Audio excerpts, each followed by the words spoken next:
welcome. I'm Ayo Makinde. Now, Skyline today is staying in Lagos, and this is what we have for you.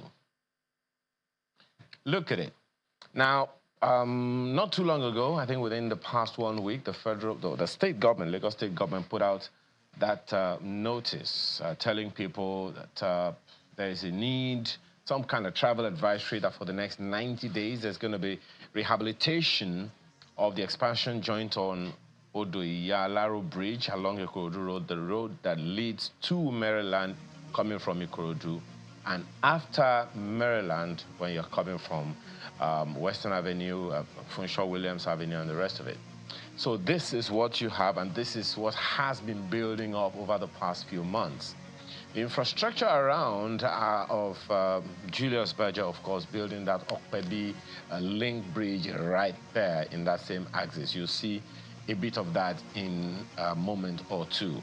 So that is why you have a split side of one side of the road there, and that's the, that is what it comes to as you go along, in your road. So it's really, really tough.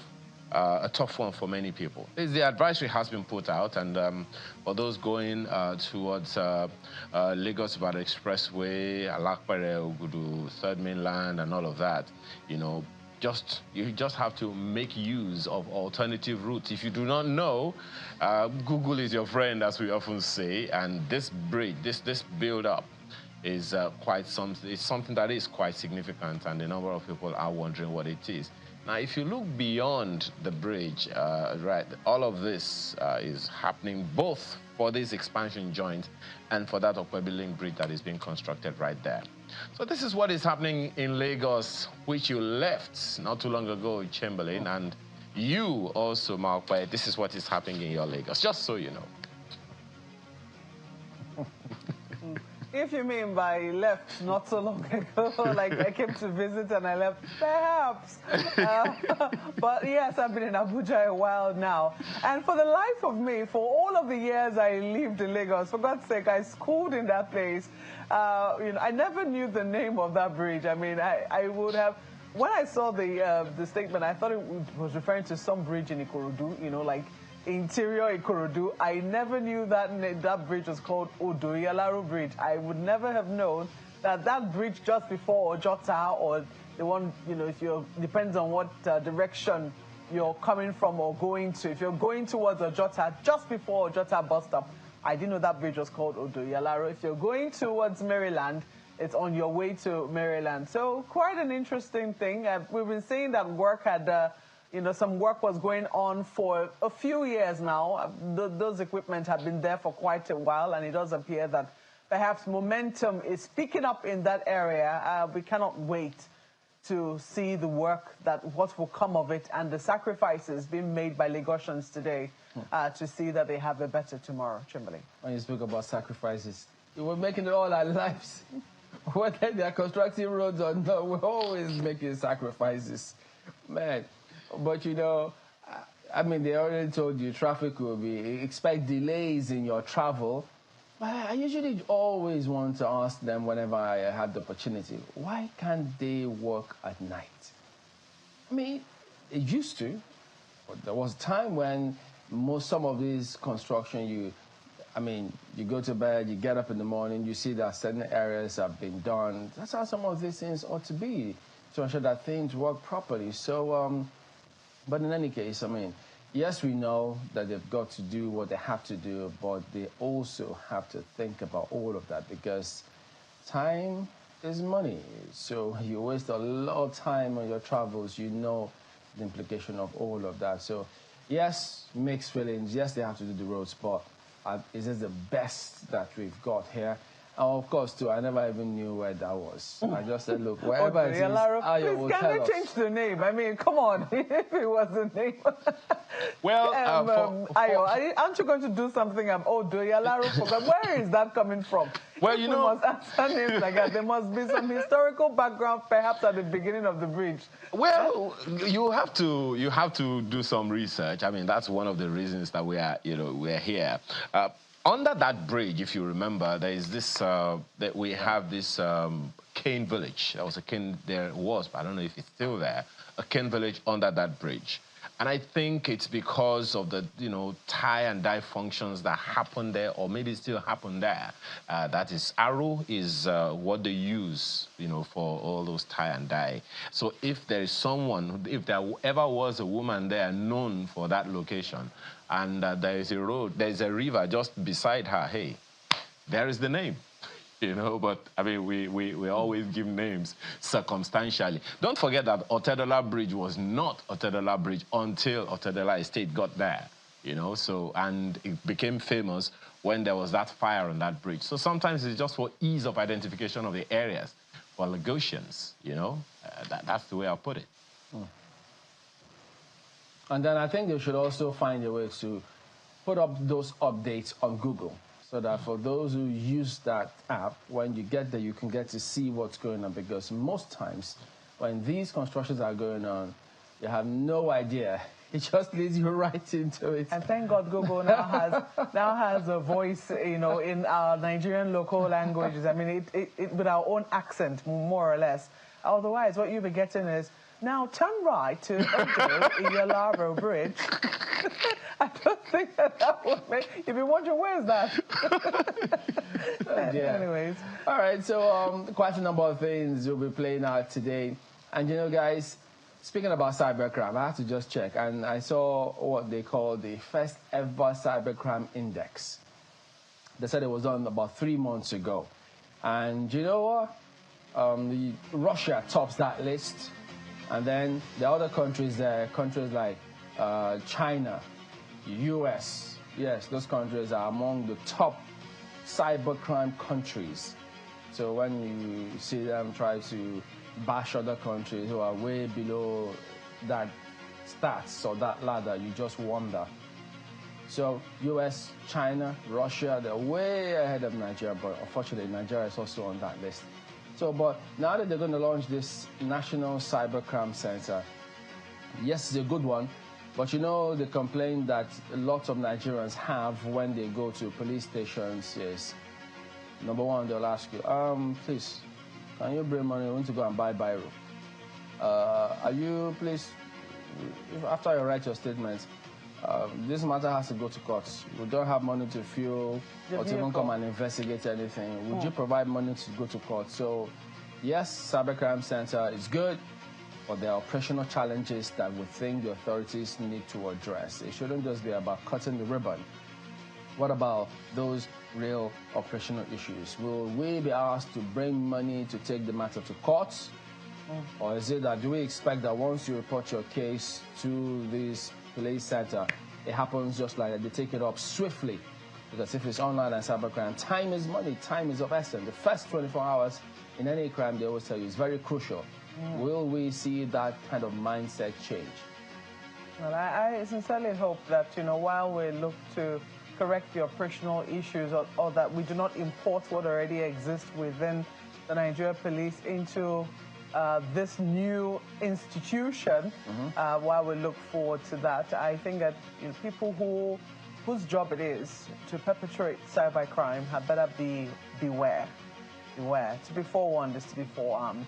This is what we now have, that we have elevated cybercrime to the level where we now have an entire institution to look after it.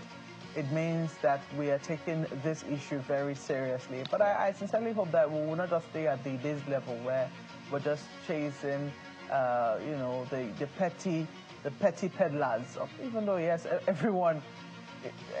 any crime is a crime, but I will also think that they'll be looking for some of the big timers, people who specialize in giving us a bad name abroad, people who have made it impossible for our online businesses to thrive, people who are making it impossible for companies to continue to do business online, or who have to continue to put layers and layers of security measures, costing the companies so much more money. I hope that those are the kinds of people that we will be aiming to go after with the launch today. So I wish the police well. It's a good thing to see this particular development, and I want to also believe that they will be collaborating with other institutions such as the EFCC, who are also into investigating this kind of crime, because they are interlinked. All of these, crimes, especially the ones committed in the cyberspace, usually have very serious economic implications.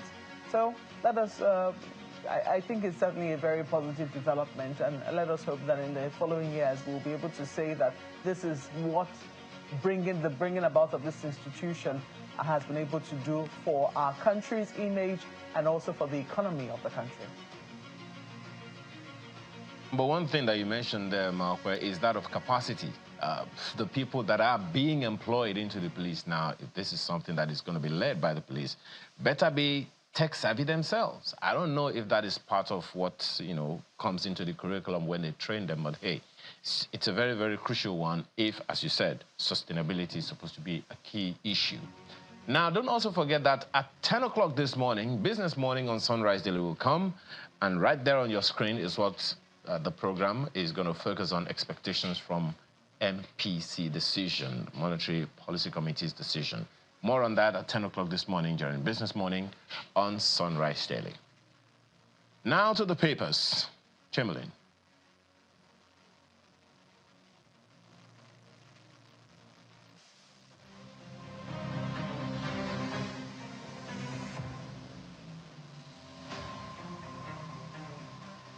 All right, so here are some of the papers we've got for you here. Today we'll start with New Telegraph. Hardship. No need for protests. Tinubu doing all to bring soccer. FG tells youths. That's a big one right there. This Nigeria. Please don't go on protest. Tinubu urges angry youths. FG plans payment of unemployed graduate stipends. Minister Idris. Anti-Tinubu Northern elements not OB behind planned protest, says Masob. Police will respond professionally. Ascribed to the IGP. Daily Independent. Protest over hardship not necessary. Tinubu pleads with Nigerians.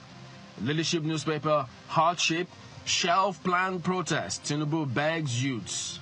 And then the Daily Trust, equally focusing on the same matter. Shelf protest. Tinubu begs Nigerians.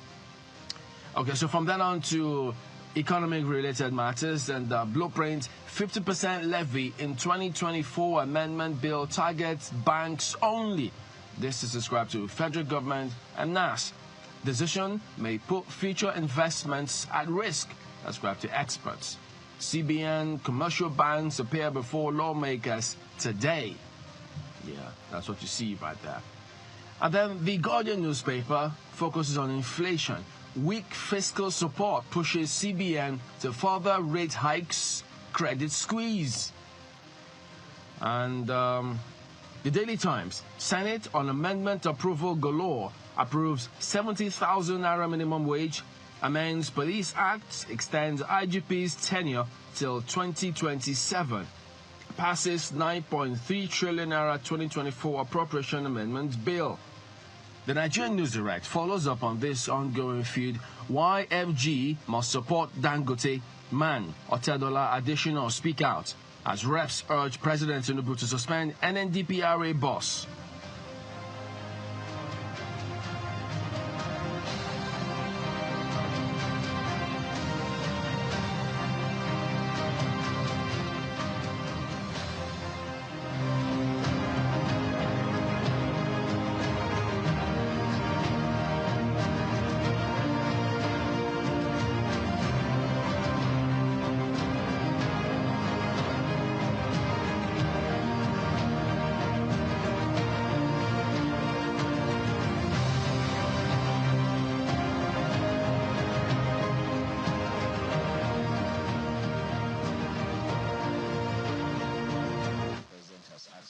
Again, I inform Nigerians that he listens to them, especially the young people that are trying to protest. Mr. President is listening to them. He takes what they say seriously and is working assiduously to ensure that this country is good, not just for today, but also for the future. The issue of the planned protest, Mr. President does not see any need for that. He's asked them to shelve that plan.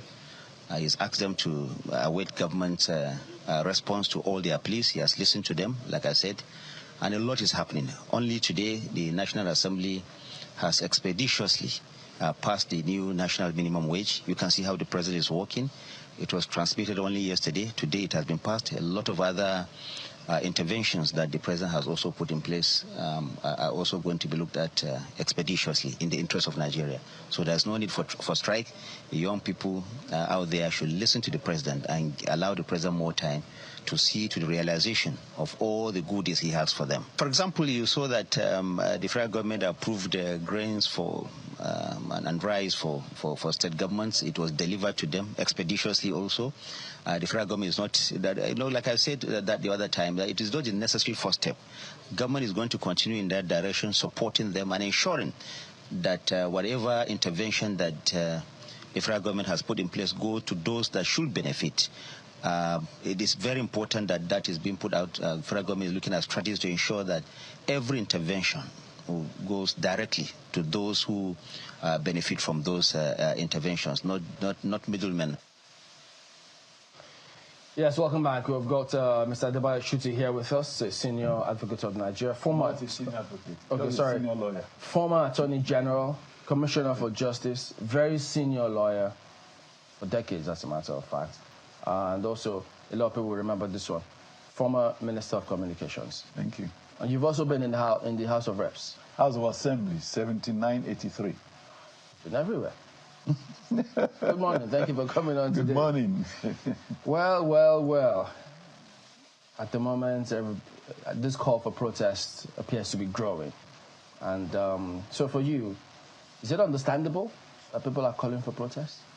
Well, it is understandable that people, sincere people, people who are altruistic, will be concerned about the socio-economic situation in the country. But what is the reality? What is the aim? What is the ambition? What is the prospect of it? Prospect of the protest? Yeah, prospect of, what do you anticipate from the kind of protest people are looking at? A few years ago, we had the NSAS protest. The aim was, it was directed against the police. The police headquarters is in Abuja. Nobody protested in Abuja. It was in Lagos. And the target was private property. Destroying... There were protests in Abuja. Huh? There were protests in Abuja. Do you compare it with what, happened in Lagos? Well, you have to... but when you, even in real-time war, after all the war, after all the killing, you still have to go to the round table. Okay. And discuss and negotiate and so on. In fact, let's play this for you so you can listen to this. It's part of what you had said some time ago. Let's listen to this.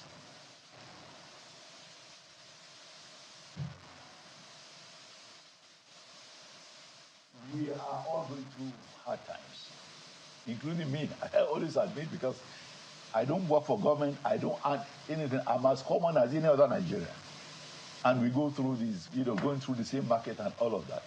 But I have learned to be patient, because in reconstructing any edifice, you need time, you need patience, you need organizational ability and all of that. And I want to believe that in another 2-3 months, Nigeria would be better than it is today. So what makes you say so? Because you've looked at cost of goods, the right... Okay, well, I guess that Nigerians are not smiling, notwithstanding right now, because the economic challenges everybody's facing, which you say that... it's regrettable, there's no doubt about it. You said they should wait for how long? I am saying that people 2 months. in government... You said 2 months. People in government know that they have a duty to make Nigerians smile. And as we are speaking, we are, it's a means of sensitizing. Mr. Shitu, you said in 2 months things will get better. We will call you back in 2 months. I could be available. And I pray... Is it because you know that it will not be? Why would it not be? Why would it not be available in 2 months? You said here. Available. You will be available. Okay, fantastic. I don't run away from fights, even though I don't start fights, but I don't run away from any fight. Well, you said 2 months, things will be better.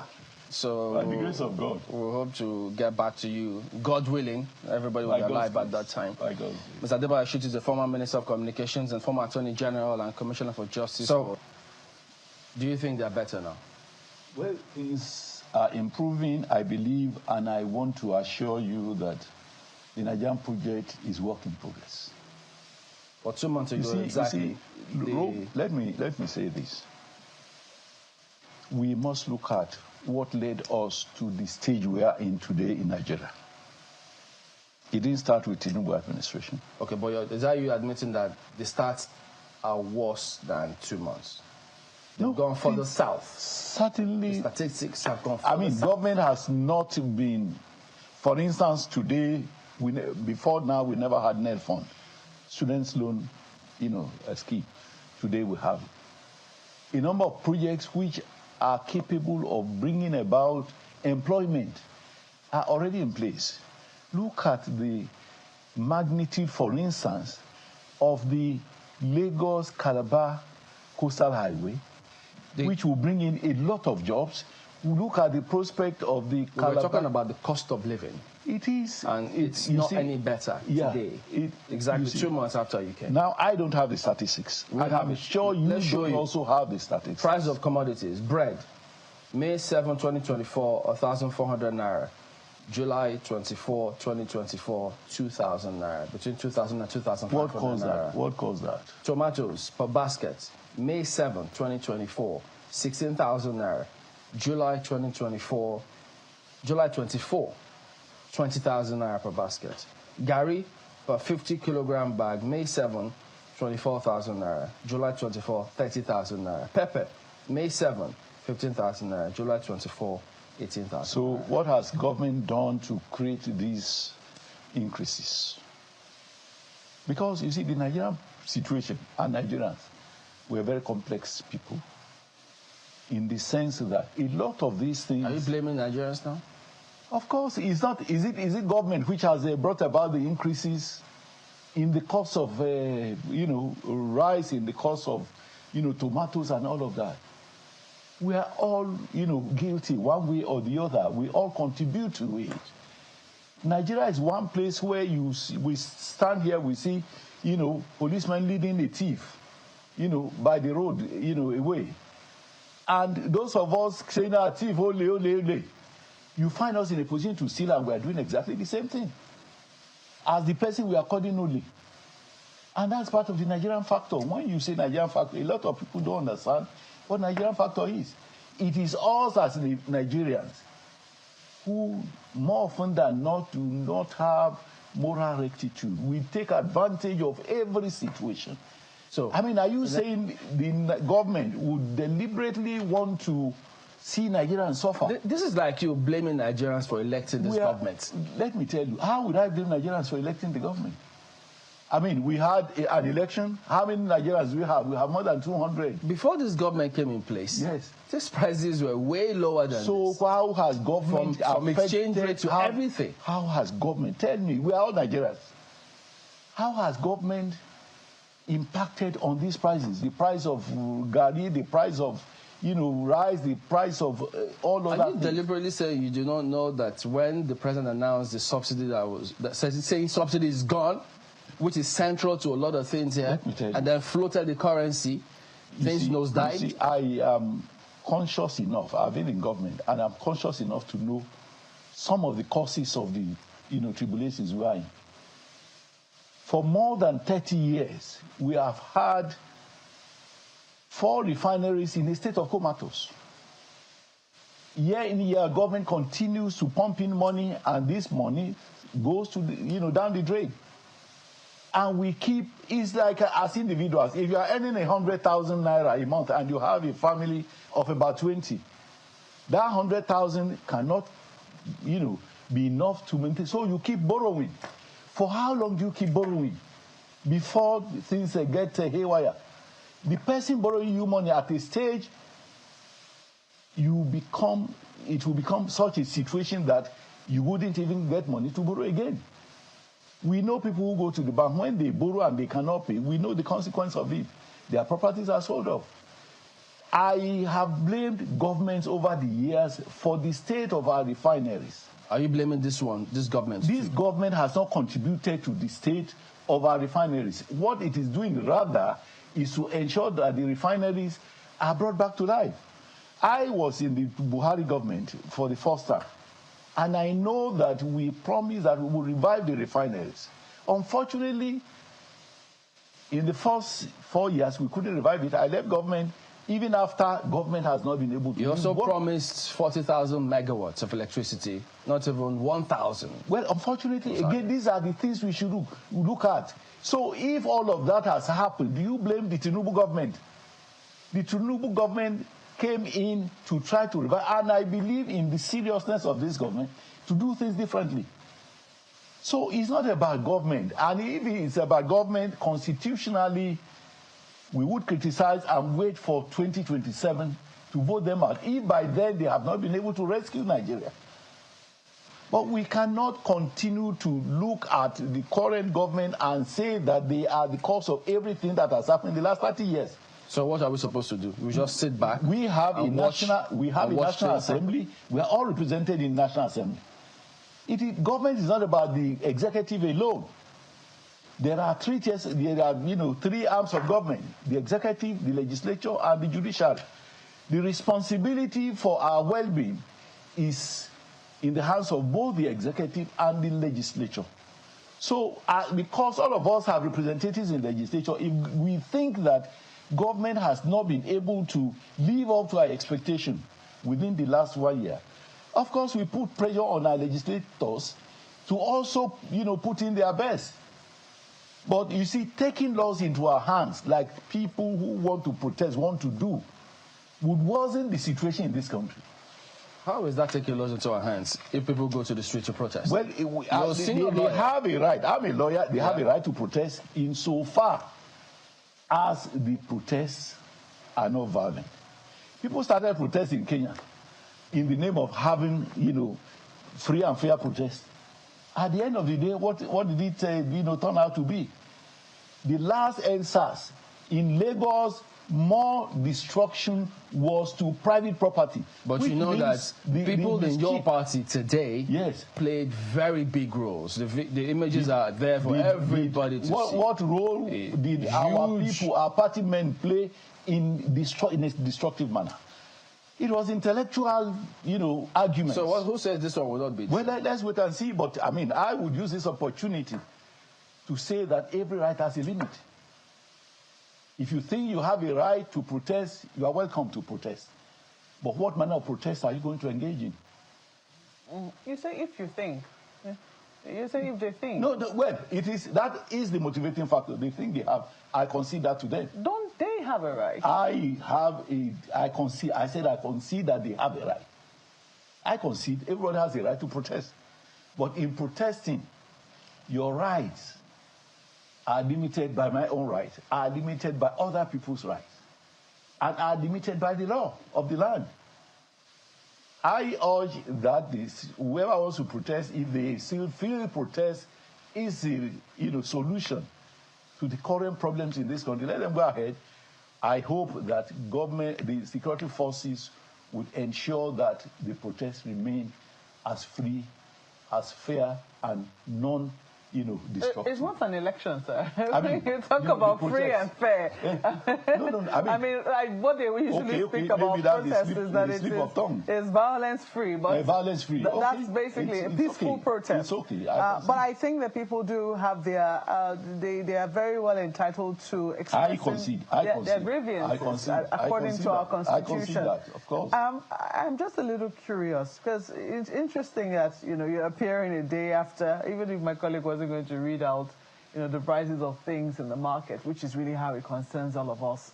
We're seeing what is happening with the CBN having to raise interest rates even further as a result of what is happening with inflation. So it is there for everyone to feel. Even the institutions they seem at a loss on how to deal with this. Well, like I said earlier, we have a National Assembly which ought to ensure that things are done properly. We don't have it's a good thing that you mentioned the National Assembly. I was actually looking for a particular headline which, was pointing to the National Assembly. But I will come to that shortly, the National Assembly and how it's carried out its job or hasn't carried out its job. But let us face some of the things that you have said. You've been a politician for many years. You've served at almost every level of government. You have been a minister, and you have also admitted that over the years, government has made promises. People have looked forward to the manifestation of these promises, and they have been left with nothing. Take something as simple as, well, maybe it's not that simple, refineries. The fact that this country is blessed with crude oil. We were able to establish a few refineries before. They worked. They're no longer working. You have spoken about how government has spent, monies on turnaround maintenance. Oh, it will come on stream in 2019. It will come on stream in 2020. And on the promises go. And at the end of the day, the people are left with nothing. And yet you say, it is Nigerians. It is the fault of. It's not government that is to blame. Well, of course, even people in government are also Nigerians. Well, they are. How would you rate the level of sincerity, the level of openness, the level of honesty with which Nigerians are dealt with by those who are supposed to be leading them? Well, it is unfortunate that we are in Nigeria where a lot of people. We have a case of a society or a community of religiosity without godliness. We are all religious people. But how godly are we? And that is the cause of the level of corruption. I believe most of these things are, corruption by people who are supposed to put things right. But my perspective is that, again, I want to emphasize, if it was not necessary for good governance to have a legislature, our constitution would not recommend that we have a legislature. The legislature is supposed to be the mouthpiece of the people because we all contributed to getting them there. If the executive appears to be falling short, we expect the legislature to come in, to intervene, to give proper oversight. So you are disappointed with the conduct of the legislature so far? Well, what I'm saying is, if anybody is dissatisfied with what is happening at any level of government, our recourse should be to legislate. Because, this discussion is about protest or not protest. And so to that extent, what I'm saying is, what is the aim of the protest? Were you disappointed with the legislature too in the last government? Well, we have to, look at specific issues. Yeah, I am in principle telling you that if anybody has any problem with any executive in governance, the pressure should go to the legislature because they are the ones who should provide oversight. So I am not. I have said it. We had the refineries are supposed to work. They are not working. If you are blaming the executive, we should also blame the legislature. Why should it be the executive alone? When the people to really make laws and to supervise the executive are actually the legislature. So, well, we have seen an undue interest from the executive, and we have been told this is absolutely normal. For the executive, the president to take an interest in who emerges as Senate president, to take an interest in who emerges as speaker, and it doesn't stop there. It's not just for the leadership, but we also see that they have an interest in who emerges as opposition leader. Do you think that is because Nigerians are losing confidence in these institutions? They're deciding to take matters into their own hands? We must face the reality. We are running party governments. It's not non-party. Executive is not non-party, executive. So the leaders of in every government, the leaders of party in every government will be interested in who becomes the executive, who becomes, leaders of the legislature and all of that. So that is a normal thing in every democratic discourse. I did ask you if you felt the same about the last legislature. I have not said that. What I'm saying because Nigeria should know where to focus. Yes. This government, even several officials of this government have said, the last government, 33 trillion naira ways and means. That's what was printed. And so, if you were not disappointed at that time, I wonder how to situate it, because they say that is also largely part of our problems where we are today. You see, I believe the situation about ways and means and whatever. I mean, for instance, if I hear that any government has taken loan anywhere. No, this is not about loan. Ways and means. The controversy about it. Who approved it? They said they found out at the last minute. It will be wrong. They were spending money without approval. That certainly was corrupt. That certainly 33 trillion. Was unfortunate. Wow. You know, and we expect that Nigerians, I mean, should. Did you know this when you were in government? I didn't know. I left government. Remember, I left government almost 6 years ago. Yeah, this was the same Paris government. I left government 6 years ago. So, I mean, I'm not party. Even if I was in that government, nobody would come to seek my permission. If I was still a minister, no president or nobody would, or central bank would seek for my permission before they, you know, engage in that kind of wastage. We need to go to break, we understand, but we'll be back and continue some of these questions in just a moment, so stay on with us.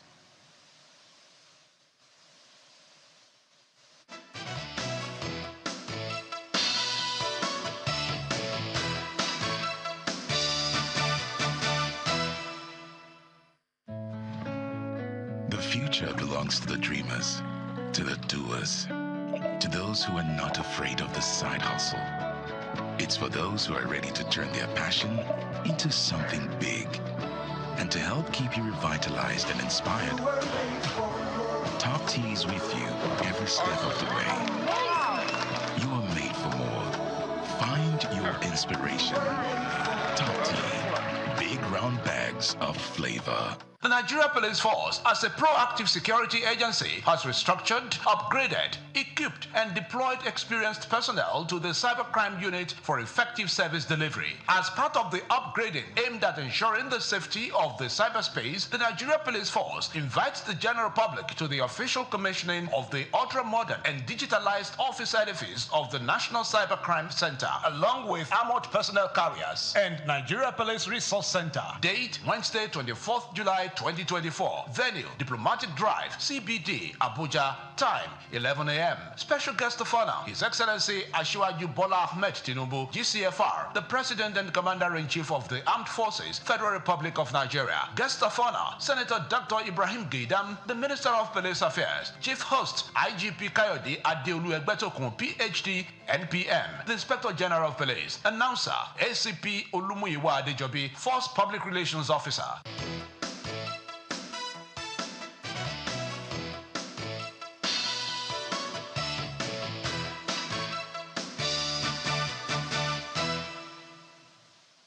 Yeah, go ahead. Welcome back. You're still watching Sunrise Daily, coming to you from our studios in Abuja, and also Lagos. So Ayo will be joining us in the questioning very soon. But we have with us here Mr. Adebayo Shitu, who is former Minister of Communications and former Attorney General and Commissioner of Justice in Oyo State. So I keep adding this here somehow. I don't know.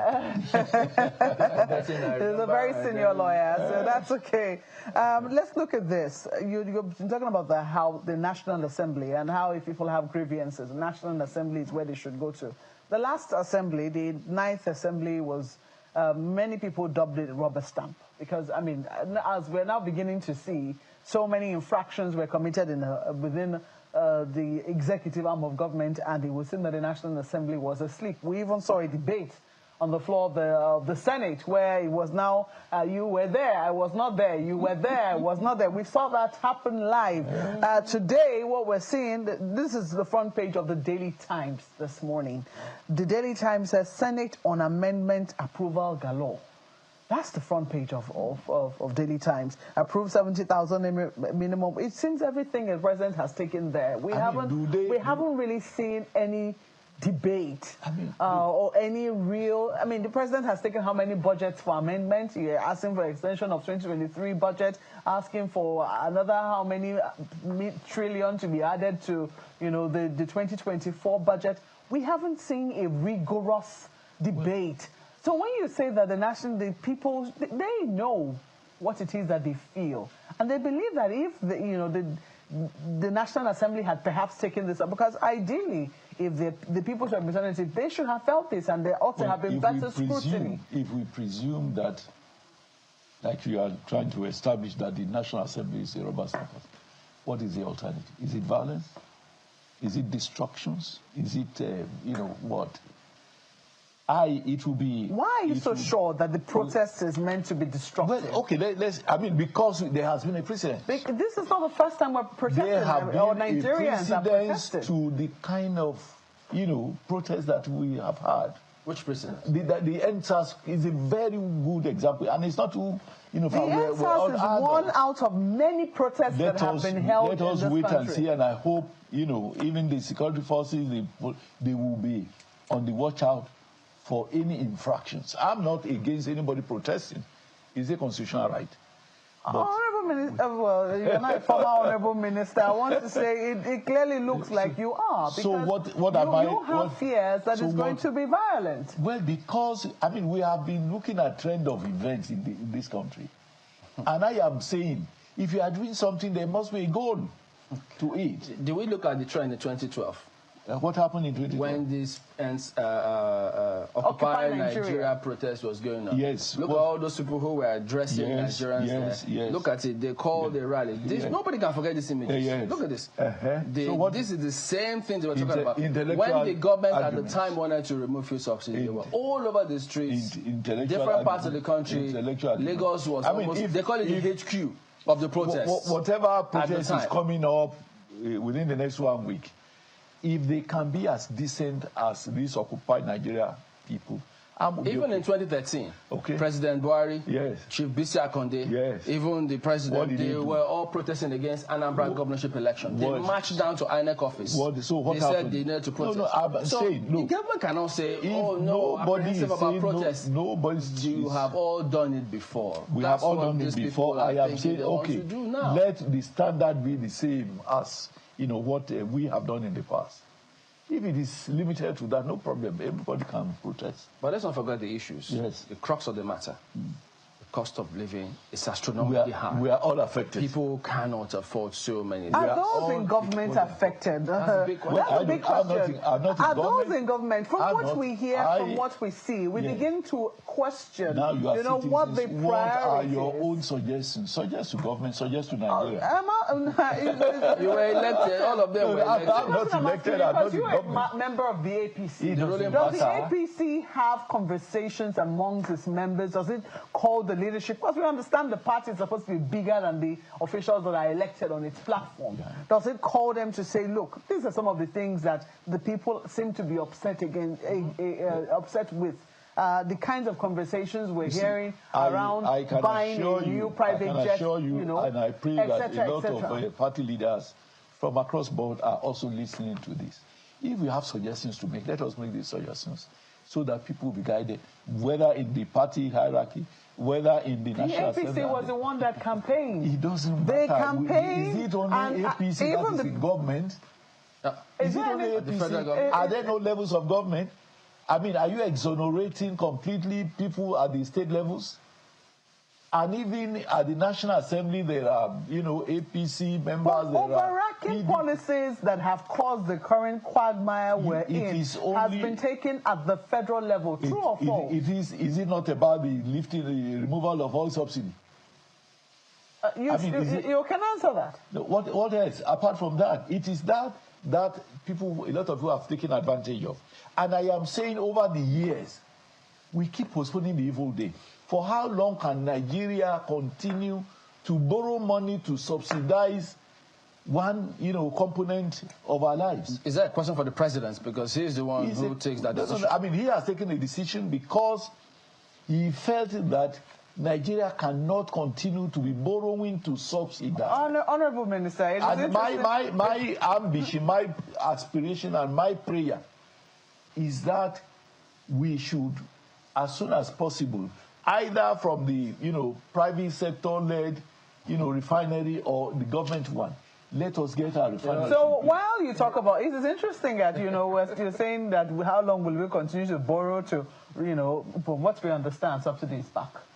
I don't know. I don't know. I'm not aware. I don't know what's happening about it. Is it that you don't? Is it that you don't want to be aware, or you really do not know? I am an honest person, please. Yes, the reason I'm asking this I'm because very honest. you know, only recently we had the conversation. There was a minimum wage agreement reached by the president with labor leaders, and one of the things that they said, why they agreed to 70,000 naira was that the president told them 70,000 naira or I increase the price of fuel.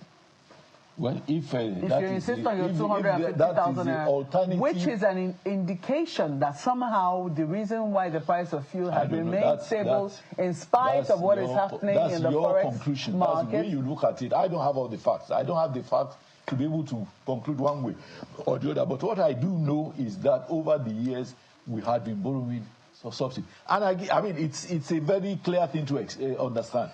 If you produce crude oil at, say, 100 naira per liter, because you don't have facilities for refining, you take this overseas. You pay in dollars to transport it overseas to refineries there.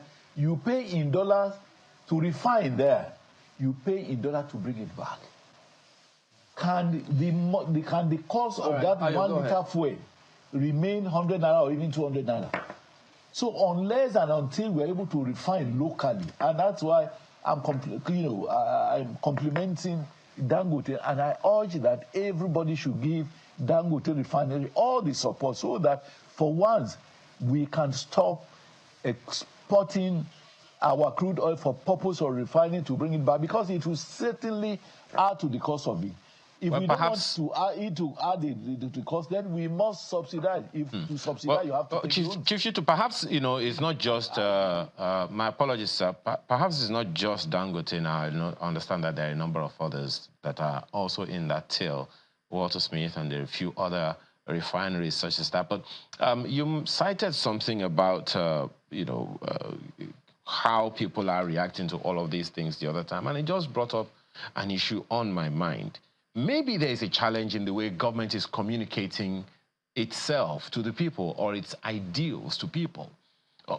It took the NLC and a number of other interested parties to say that the federal government shouldn't do anything to clamp down on the protesters, but rather to dialogue with them. And then we just heard the Minister of Information and National Orientation saying yesterday that, look, the president thinks that the protest is unnecessary and all of that. But there hasn't been any significant national orientation in the guise, because it is a reality. People are hungry. Cost of living has risen all over the nation, in every state, every local government. So who is talking to the people? That is a challenge, isn't it? It doesn't look like the federal government is really communicating as opposed to just putting out information.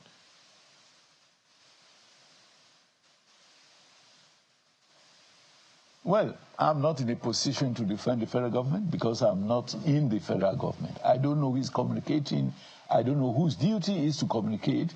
But I do know that I am not aware of any, organized protest managers or protest arrangers who could, ask government, for dialogue and all of that. I don't have all the facts, and so it will be difficult for me to, defend, the government or, accuse those agitating. But I think also, and like I've always said, we should reach out those, agitating for protest as a preliminary, try to approach our representatives in the National Assembly so that perhaps they could, intercede between the executive of the government and the, protesters. It does sound a lot, Chief Shitu, that you have actually been defending the federal government, been defending the president here in all of these conversations so far, given everything, that you have said and in response to the questions that my colleagues asked you. That is the basis for this question. The government has not been... Okay, maybe I should put it as a question. Do you think that the government has been persuasive enough in the way they have been communicating with Nigerians? To the best of my knowledge, I am in neither of the two, You see, my supposed defense of the federal government is only to the extent of my knowledge as an educated and intelligent Nigerian, and it is, from whatever knowledge I get from the press, from media, and all of that, and it cannot exceed what I know as a fact. But again, I am saying this. All of us, whether in the press or in the private sector or wherever, we are all represented in the National Assembly.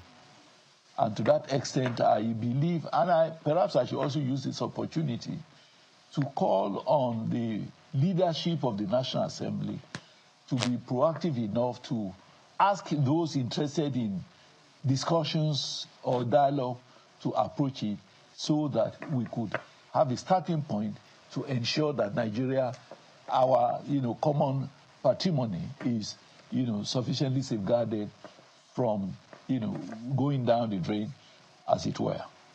Do you think this protest being planned, being suggested by some in some quarters is justified, given the experiences that many people are having?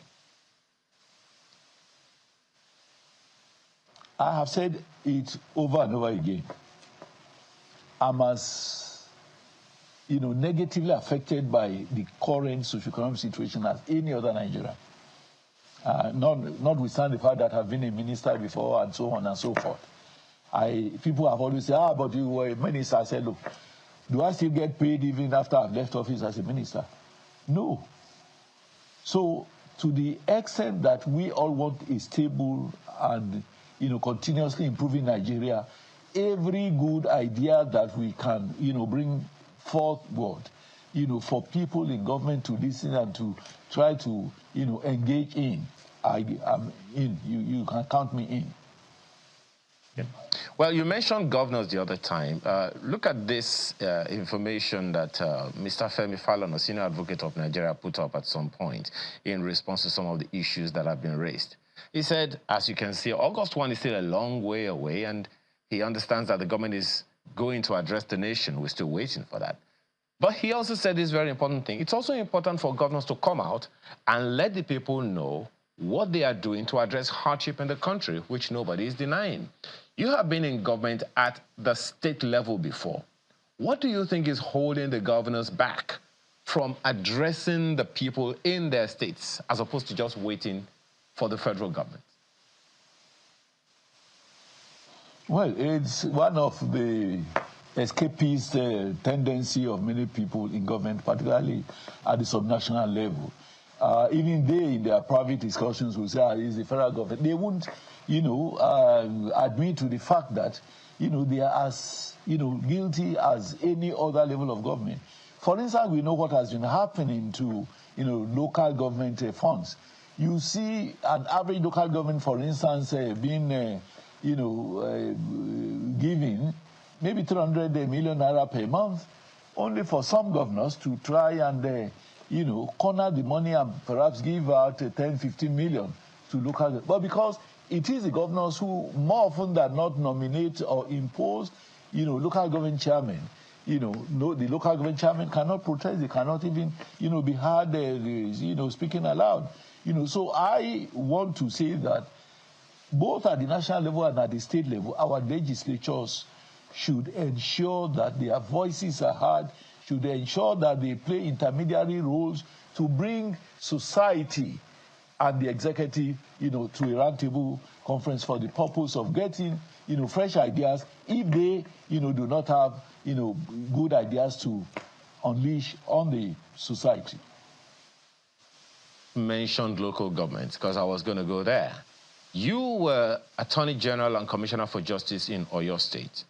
Now, a good number of people would believe that, just as you said, the governors want to control everything they can as far as local government administrations are concerned. What was the inhibition that attorneys general at the state levels had that prevented them from advising the governors that they were contravening the Constitution of the Federal Republic of Nigeria according to the Supreme Court? Well, more often than not, the relationship between governors and their commissioners generally, Attorney General inclusive, is that of master-servant. the governors are the ones who appoint, commissioners, including the Attorney General. And an Attorney General or a commissioner would want to, try to study the, body language of an executive governor before he knows what type of advice to give. But that is unfortunate. But I have always said, if if commissioners were,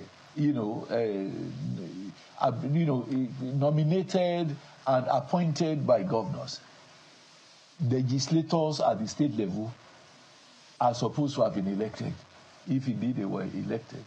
So, it's a different ball game.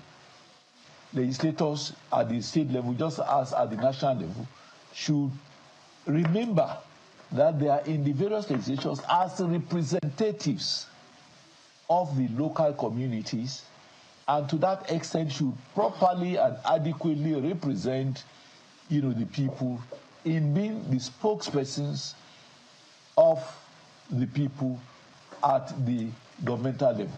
I haven't heard you say anything about any of government's policies, because they keep saying that, look, we are putting in place policies. The president keeps saying, yes, you elected me, I will do this job, I am doing certain things, but the results are completely different. So you don't seem to have any challenges with any of those. Well, maybe time is, an issue. I am aware, for instance, that at the national level, that a lot of monies are being pumped into agriculture, for instance, both at the national level and in some states. Let me say some states. Niger State, for instance, Gombe State, Bauchi State are doing very wonderful initiatives to bring about mass agricultural production. But it appears like a drop in the ocean. Well, because only few states are doing what they are supposed to do. Most states, as of today, are not aware of how much they are pumping. That is why we keep asking. Your party is a ruling party. You have majority of the governors. You have majority in the National Assembly. Don't you have meetings to see how you can pull everybody and there will be meetings, whip them to order? It's not likely to be a meeting of just every Tom, Dick, and Harry within the party. So there's been no meeting whatsoever about the economy? Let me tell you. What I'm saying is we have a national executive of the party. We also have people in the executive. We have people in the legislature. I want to believe that it is those people who are likely to be invited for such meetings to brainstorm and see how far they can go to bring about, genuine ideas, fantastic ideas which will help society. I'm, just a member of the party. Well, not just a member. You've been Attorney General. You've been Minister. I was not Attorney General. You've been Minister. Government. Being a minister means you were appointed by the president to do a job. Several years ago. Yeah, that means you're not an ordinary member. Several years ago. So how can you say you're an ordinary member? A member, to the extent that I'm not an executive of the party who must necessarily be invited to any such meetings. But you keep asking us if we have suggestions and things like that. Of course, they will listen. If you make suggestions on this platform, everybody will listen to it. So if we suggest something like, okay, Mr. Governor, you haven't performed, don't contest, or President, don't contest, will they listen to those? If that is the constitutional requirement, it is the people who will judge. Do you remember Constitution? If it comes to that the Constitution gives rights to everybody who wants to contest.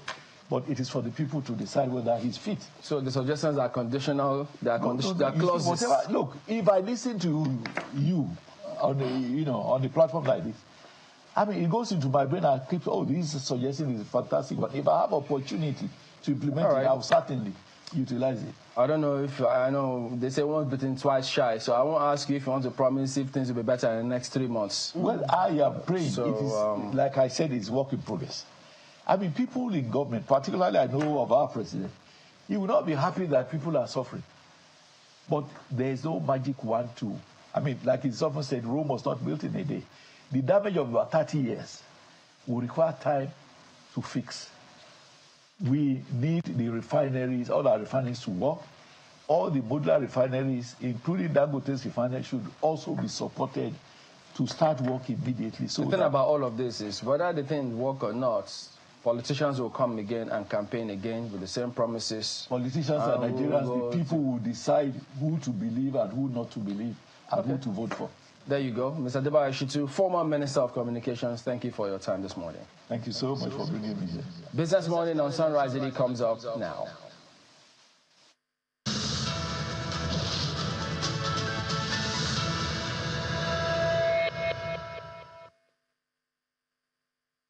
Thank you so much, Chamberlain. Good morning, everyone. Welcome to Business Morning on Sunrise Daily.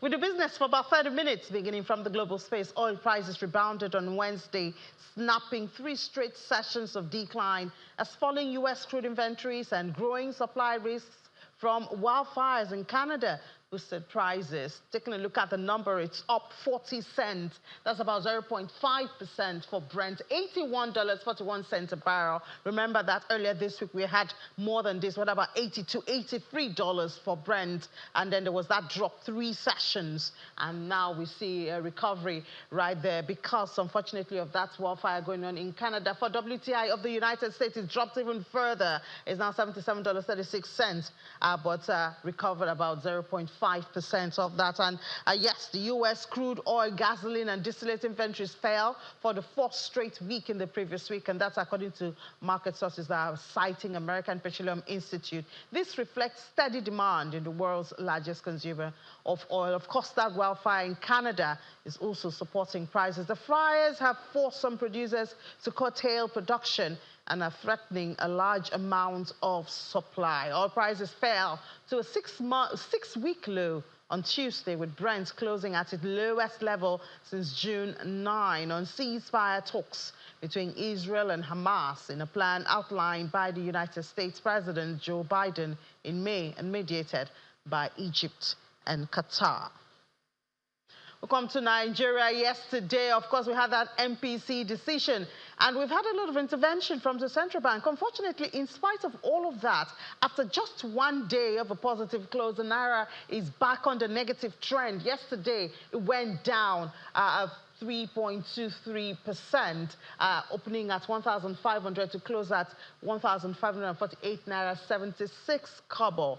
I mean, one would wonder that with a hike in interest rate, even though it was moderate, that's supposed to boost the Naira, the currency, but unfortunately it's the flip side. NAFEX also did drop, but dropped slightly compared to what we have for NAFEX, 0.48%. Opened at 1,564 Naira, 54 kobo, but closed at 1,557 Naira, 3 kobo.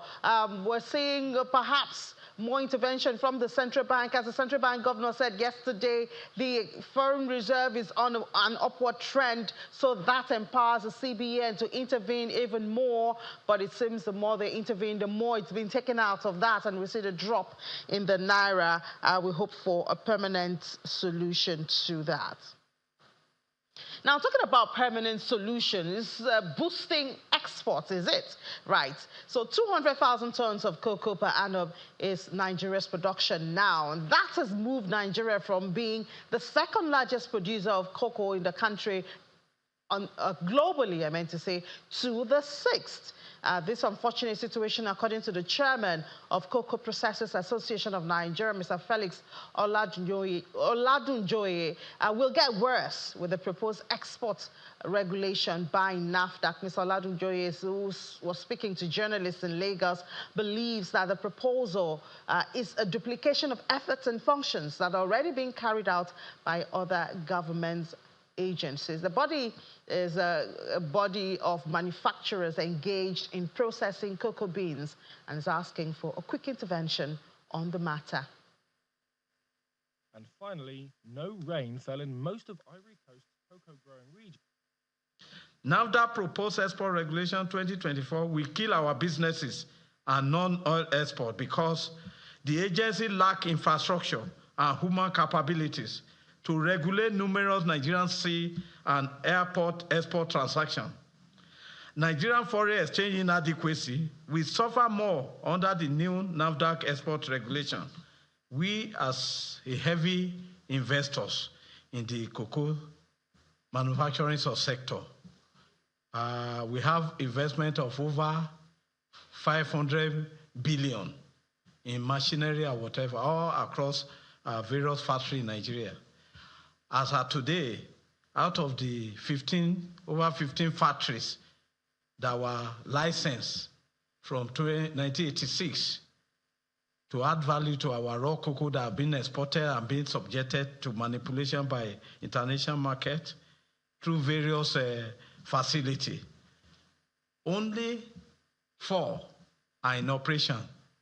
So what I'm saying is that we have about 250,000 processing capacity in Nigeria, of which only less than 30% are in operation today. So what that translates is that as of today, out of the 200,000 tons of cocoa beans that is being produced in Nigeria, it's only less than 20,000 tons that value is being added for export market. And what is the reason? The reason has been inconsistent in government policy, policy some sort, and from successive government, change in government has affected the cocoa industry. Well, it's not just the cocoa industry or producers that are talking about this. Of course, Dangote has been in the news for more than a week now, and seems, well, the world is watching. And now the latest is that the president of Gabon, Brice Oligui Nguema, is asking the president and chief executive officer of Dangote Industries Limited, Mr. Aliko Dangote, to explore investment opportunities in Gabon. During a meeting between Mr. Dangote and the Gabonese president in Libreville, President Nguema emphasizes the potential investment in cement and fertilizer production, specifically urea, which is what Dangote is doing in Nigeria, and phosphate. President Nguema says he looks forward to the potential partnership, highlighting Gabon's commitment to creating a conducive environment for foreign investment. He adds that the collaboration with Dangote Industries would bring significant mutual benefits, including job creation, technology transfer, and enhanced industrial capacity. Dangote Cement PLC, Africa's top cement producer, operates across 10 countries with an annual production capacity of 52 million tons and revenue exceeding $3.5 billion in 2022. Of course, while we do know that Dangote has the vision of, being operational in African countries, we hope that Nigeria will not lose out or miss out of it in the midst of what could be called a quagmire that's been going on around that company for some days now.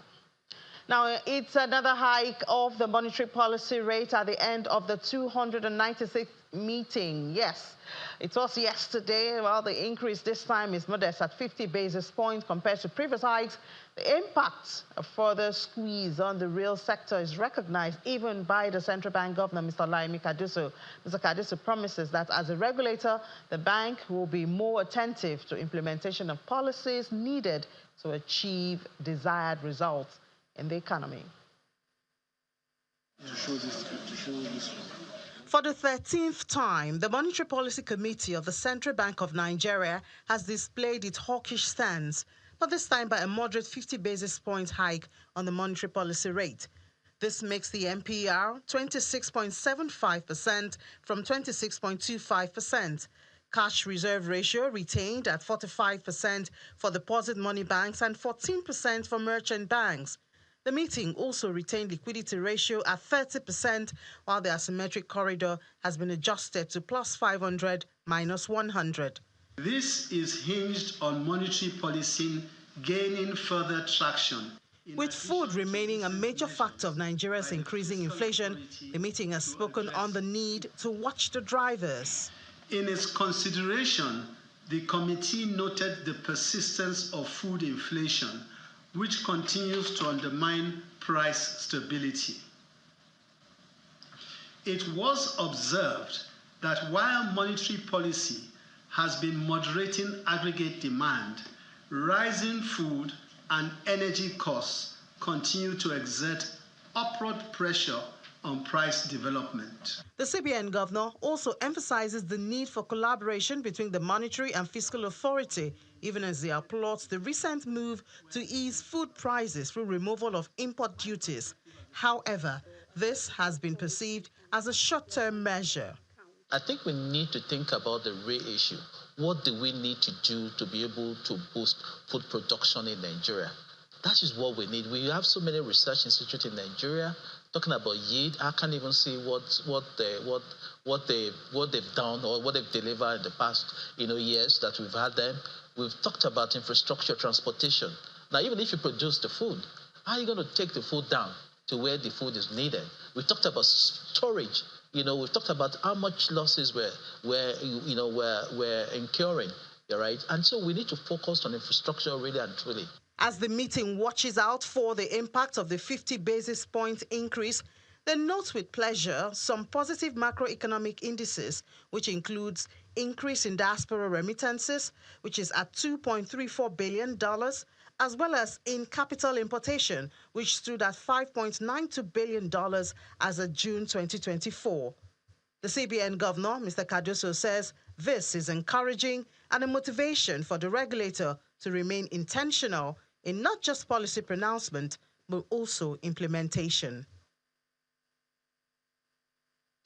Well, predictably, that's what we're going to discuss now with the Managing Director and Chief Executive Officer of Commercial Partners Asset Management, Mr. Tosi Osunkoya. Mr. Osunkoya, thank you so much and good morning.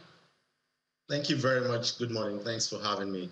Great. So this is, I think this is like the lowest hike we've had since this hike or this hawkish sentiments began. And I know an analyst I spoke with yesterday did say that they don't expect this to bring any change to the market or some of the indices. Do you also agree with this? I mean, we actually thought that they were going to hold steady because we thought it was important for us to begin to see the impact of about 750 basis points to date. We're surprised, I mean, from our own perspective, we were surprised that there was another hike of 50 basis points. I think it was a mixed sentiment in the market. Some people thought that they should have, hold steady. Some thought they should increase by 50 to 100 points. I think overall, we need to begin to assess and evaluate the impact of these to a common man on the street. And again, I think the CBN governor mentioned the fact that for them, they are particular about the impact of these to the Nigerians.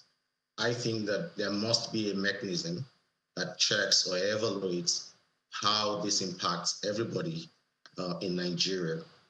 What would happen going forward, unfortunately, for H2 would be an austerity measure or austere period in the sense that with the increase by 50 basis points, particularly if you look at the asymmetric corridor has increased by almost 500. What that means is the banks, anytime they go to the central bank for some respite in terms of funding, they will be funding at 31.75. That clearly means that for anybody or any manufacturer in the real sector, if you're looking to raise capital through the debt capital market or through the bank, you will probably still be borrowing at mid-30s. So, I mean, I don't know if you know anybody that can run a business sustainably between 30 or 35%. So for me, I think that it's about time we begin to look at the impact of 800 basis points that we've done to date. We also need to look at how we need to begin to look at the forward guidance. If you look at developed markets, what happens is after the assessment of what has happened in previous quarters, they will give you a forward guidance. And the forward guidance is meant to prepare you to look at what would happen going forward. With that as a business, you will be able to plan. But I think it's an area that we are yet to address, and I think that it's important for us to begin to address that. That's number one. Number two, I think that the fiscal authorities, they need to have a complementary effort with the monetary authorities. And there was a time I was saying to someone that maybe the fiscal authorities, through their body, should also have a bi-monthly, meetings where they come and tell us what their plans are and what they've done to date and what they plan to do. If you continue increasing interest rates through, the MPR, what happens naturally is your cost push inflation will continue to go up. Don't forget that recently we've increased the minimum wage from 30,000 to 70,000. You are going to see the impact of that on inflation because there will be a demand pull. When you increase the minimum wage, what you are encouraging, or what would naturally happen, is that there's going to be increased consumption and aggregate demand. So you now have these two devils on both sides. All right, you have the cost push moving up as a result of increasing the interest rate, and those coming to the debt capital market are going at mid-30s. You also have the demand pull arising as a result of, the minimum wage.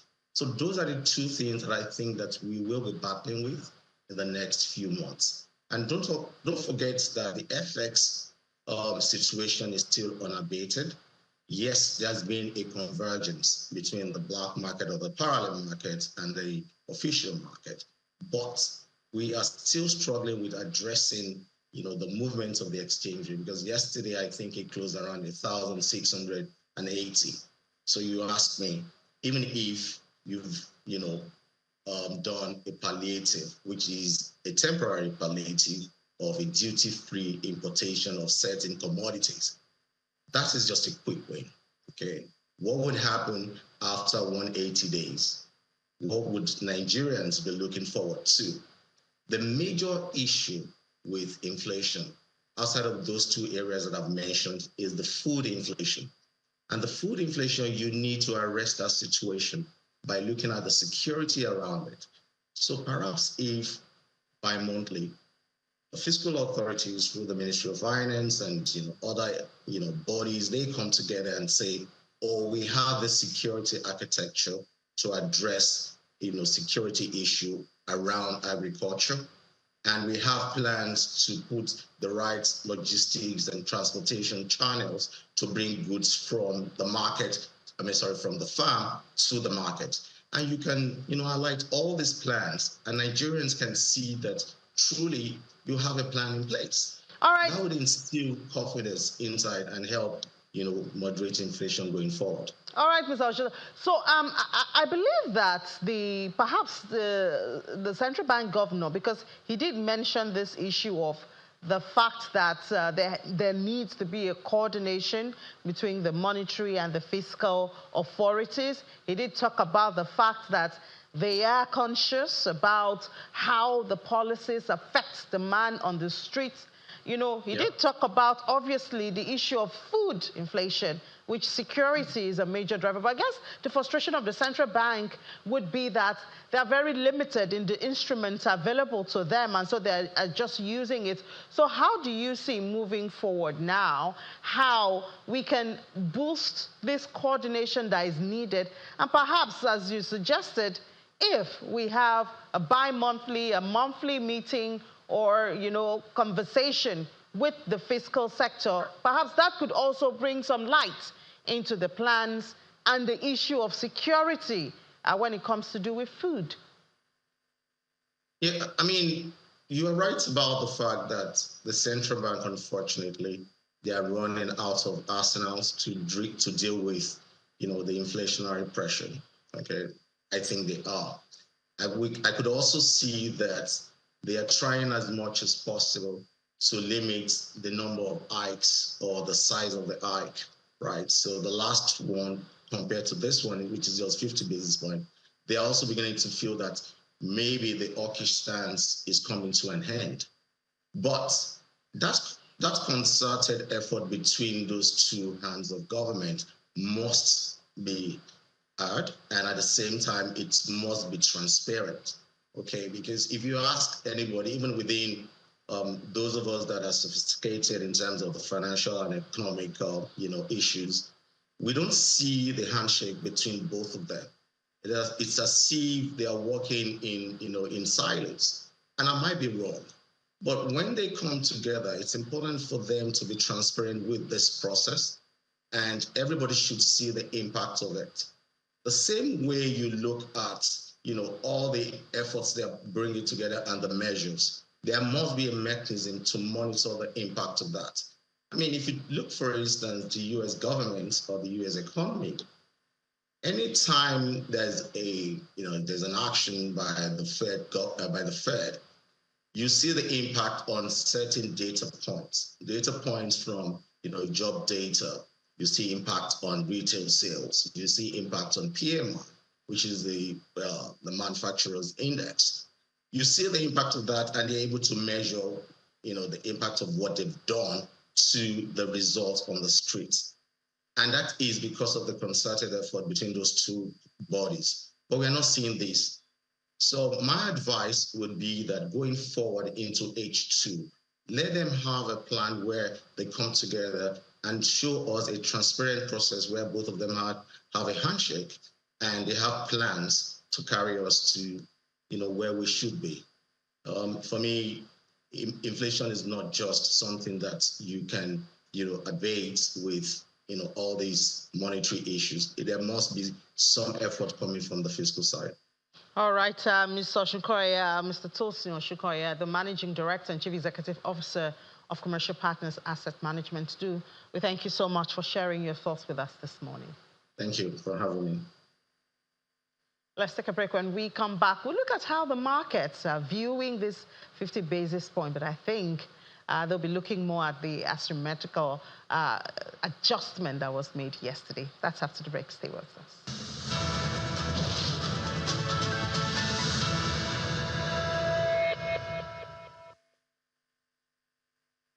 End your power struggles with iPower Solution. Inverters, solar panels, and batteries. With hybrid inverters ranging from 1,200 watts all-in-one to a whopping 500 kilowatts. iPower is designed and produced by certified renewable energy experts from 5 countries in partnership with Zynos Technologies, specifically for Africa. Durable and cost-efficient power solution for your home, small offices, and large enterprises. What you see is what you get. Order now on Congo.com or any of our authorized distributors for same-day delivery in most cities in Nigeria. Terms and conditions apply. iPower. Empower tomorrow. Today.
I guess now you understand why it seems we're keeping our eyes on the issue of food security in Nigeria. It's a major driver of what we are facing.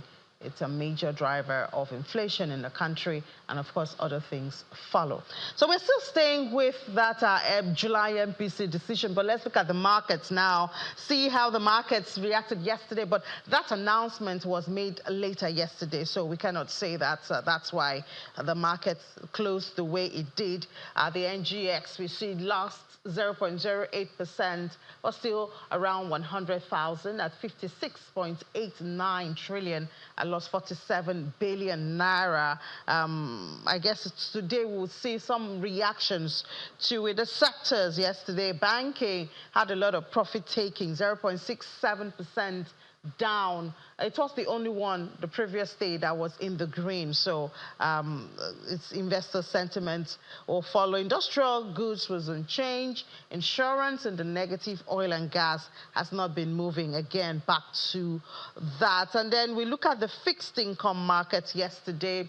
Let's discuss with Mr. Bosun Obembe from Access Bank to see perhaps what we're expecting. Hi, Mr. Obembe, good morning. I think for the market, the asymmetrical corridor adjustment would be a must-see or must-watch for the market's reaction.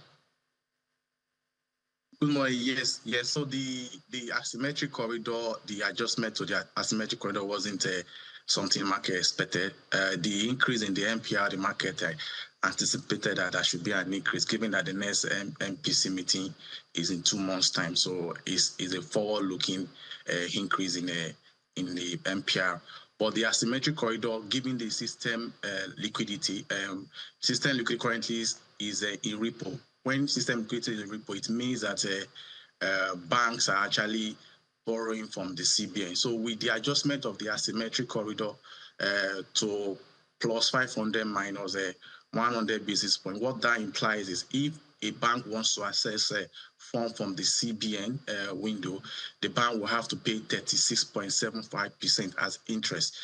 Also, the minus 100 basis point means that if a bank has excess fund and the bank wants to place it with the CBN, the bank can place it with CBN at 25.75. So the implication of this is the transmission mechanism. We expect that the rate will increase, the borrowing rate, lending rate between banks and banks will increase, which invariably will cascade to the rate at which banks lend to customers. So, but does this affect the yields rates? Because we know that it seems the government is trying to manage that because of the high cost of debt servicing we've seen. Yes, but the 50 basis point increase, we expect it to actually have impact on all the rate, given the shift in the asymmetric corridor as well. But today, we have an NTB auction happening today. So by the time the auction closes, I think we should see the increase in stop rate. So we have about 277 billion on offer. We have 255 billion on the 1 year paper and 6.4 billion on 1 and 2 days paper. So the last stop rate was 21.24. I expect that will be an increase, at least maybe a 50 basis point increase in the stop rate. Given the level of system liquidity, the market is in repo. So I would rather not buy Treasury B at, say, 22% rate than I would rather not buy it than going to CBN to go and borrow at 36.75. So which sector would the bank lend to at 36.75? It's a very tough time for banks, and I think it's a very good time for investors, so they can actually get higher yield on their fund. So today, I expect that both on the bonds space and the Treasury-based side, will have an increase in yield across the curve. Yeah, an increase in yield and higher debt servicing for the government. Yes, so you have to just choose one. So, and then, but what DMO has done is currently, what we have today is a majority. So we have 277 billion majority. So DMO, what we've seen them do is to just roll that over. So the increase is not going to be significant, like what we saw at first quarter, when at every auction we see DMO raising over 1 trillion.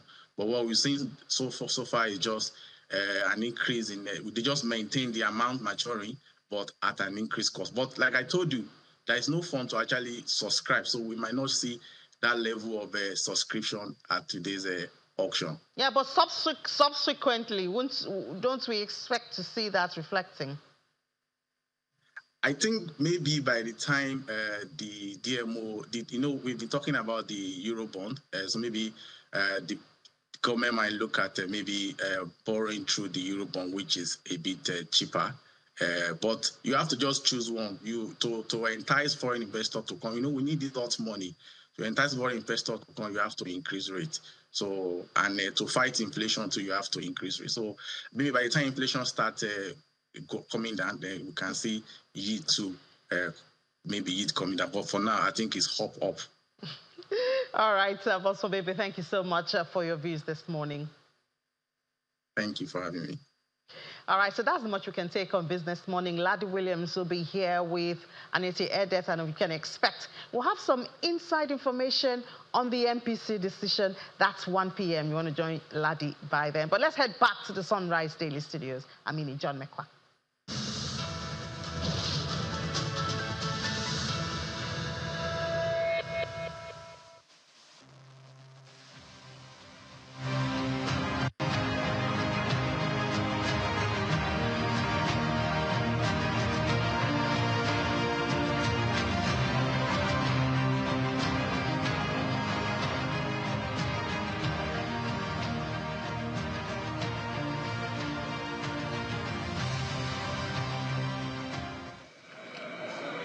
During Tuesday's plenary session in the Green Chamber, the House amended its rules to accommodate more than the allowed number of matters of urgent importance per day. The attention of the House is immediately drawn to the concerns in the midstream and downstream sector, as a lawmaker raises alarm over what he describes as the unguarded utterances of the Chief Executive of the Petroleum Regulatory Authority. The House is also concerned that the unguarded statement by the Chief Executive of this agency, which has since been disapproved, sparks an outrage from Nigerians who tagged his on Demley and local refineries as insistence on the continued importation of fuel, an act of economic sabotage, as the imported products have been shown to contain high levels of dangerous compounds. Mr. Speaker, the House resolves to call the federal government to suspend the Chief Executive of the Nigerian Midstream and Downstream Petroleum Authority pending conclusive investigations into the allegations against the authority. The motion is amended and adopted. The motion be referred to the ad hoc committee set up by this House, Honorable Kuzada, to investigate the allegations against the MD. Meanwhile, the House is calling for urgent containment of the oil spillage in southern Niger. Urgently address this very serious situation could lead to unrest in an area already bedeviled by poverty and lack that rely heavily on farming and fishing. The volume of the damage recorded since April 2024 till date, if not quickly arrested, could cause further damage to the waters and their contents, leading to a near annihilation of aquatic lives, which is the only source of livelihood of most southern Niger coastal communities. Another urgent matter before the House calls on the Nursing and Midwifery Council of Nigeria to commence verification of nurses and midwives. This House resolves to urge the Nursing and Midwifery Council of Nigeria to open its site and commence verification of nurses and midwives based on its former guidelines, not the revised guidelines for verification dated February 7, 2023. Pending the conclusion of investigation by the House Committee on Health Institutions. In the meantime, the House considers a report from its Committee on Power that adopts the suspension of the hike in electricity tariff. The House then receives a defection notice from one of the two members of the African Democratic Congress from Kogi State, Honorable Salman Idris, to the All Progressives Congress. Plenary is then adjourned till September as the House commences its annual recess. Terry Ikumi, Channels Television News. Yeah, so Honorable Francis Waive joins us here this morning. He's the Chairman House Committee on Rules and Business. He's also been on the Power Committee as the Deputy Chairman. Good morning. Thank you for coming on today. It's my pleasure, and I thank you very much for having me.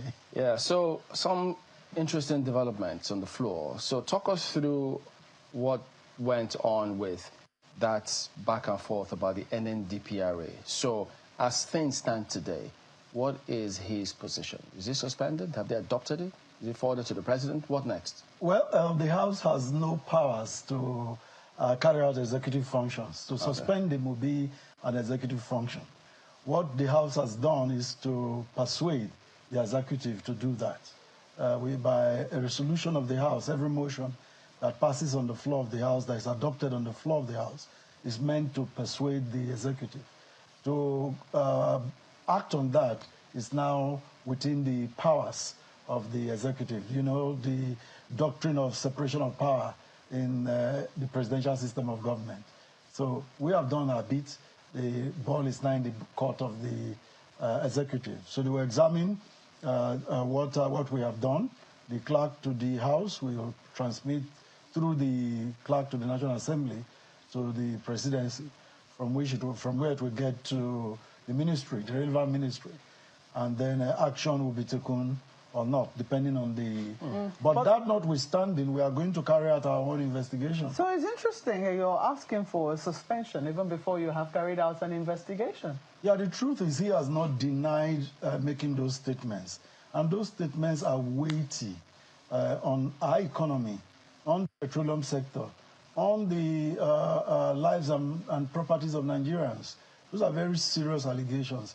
If you hold such a key position and you allow, if it were true, such a thing to happen, and you and I know that in the past in this country, when it was still DPR, we have had cases of substandard fuel, PMS, AGO, diesel coming into the country.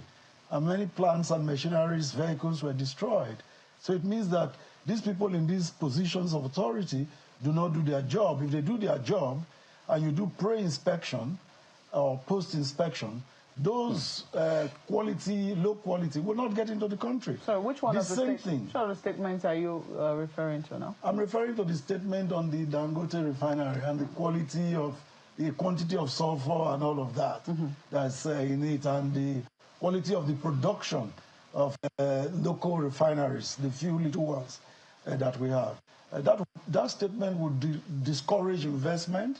It would also cast a self-indictment on the midstream and downstream regulatory authority that they are not doing their job. But the House had not, or did the House reach him to find out if he actually said that? Because it appears as though you're relying on what is out there. And since the House have not seen any denial from him, then the House acted based on that. Yeah, one thing you do when you are investigating is to remove from the office anybody who could impede investigation. Or before the investigation? Yes, who could tamper with evidence. That's this practice of ensuring that such people are not available to tamper with evidence.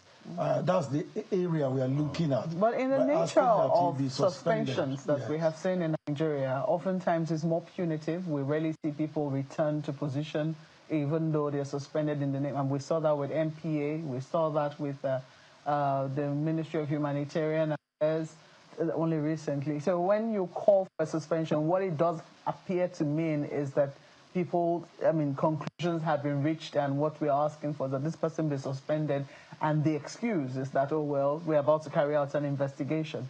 Yeah, sadly, for many of the cases that we've had in this country that we're able to attract a suspension because many go scot-free.